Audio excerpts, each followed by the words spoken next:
नमः। तो हमने आपको पहले कहा कि हम काम, धर्म और मोक्ष विवेचना करेंगे, उसके परम सत्य को आप उसके सामने उजागर करेंगे। काम वासना का नाम लेते लोगों के ये दिमाग में आ जाता है कि ये तो कोई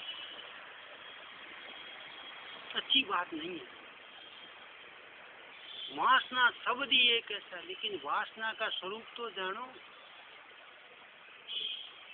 काम वासना को आप एक अच्छी सोच के साथ समझो।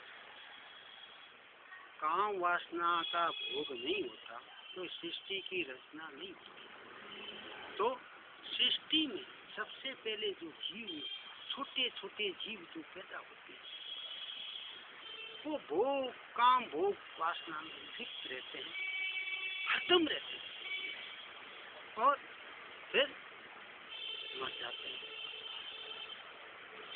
काम वासना भोग के बिना किसी भी प्राणी का विकास होना संभव नहीं है।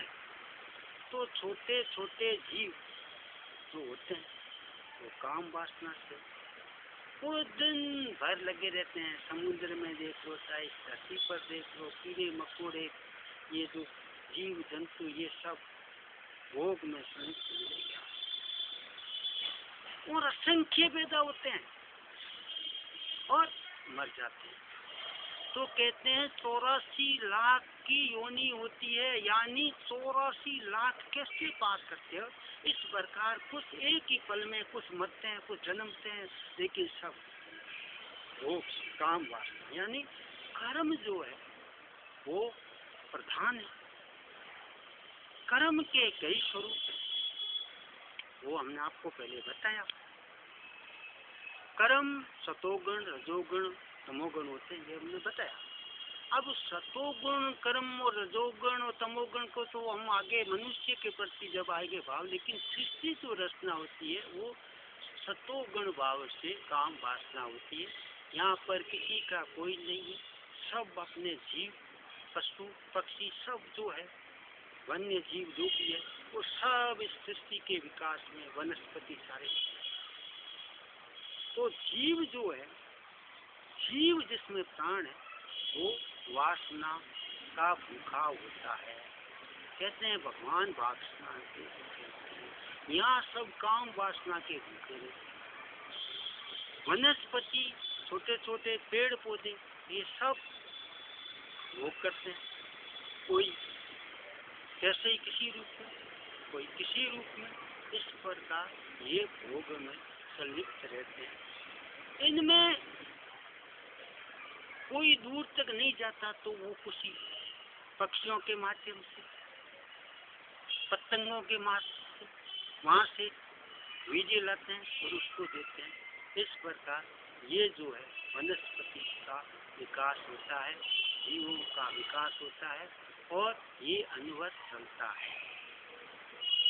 इसके बारे में जो अगला कदम हम उठाएंगे, हमने ये बताया कि पशु शेर एक बार भोग करता है, गाय पुत्रोत्पत्ति एक बार भोग करता है,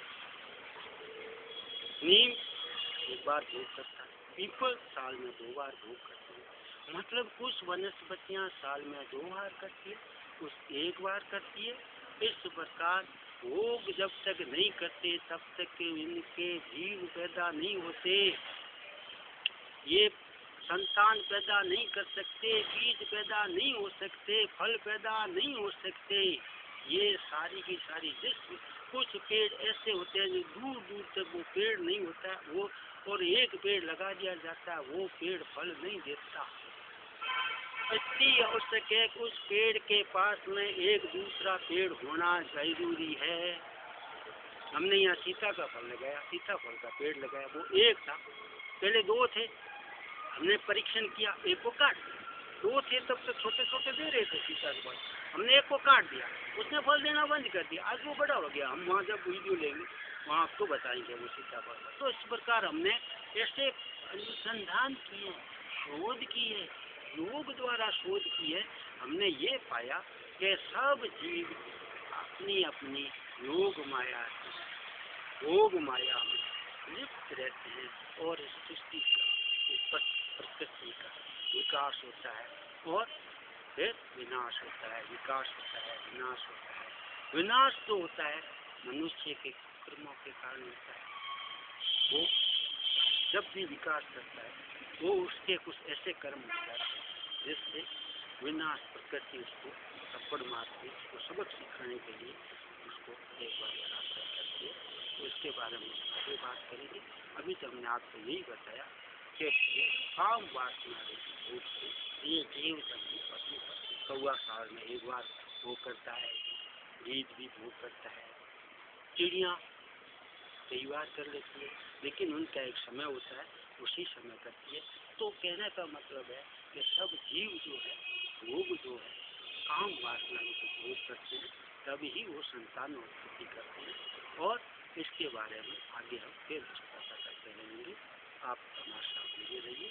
ओम शांति। ओम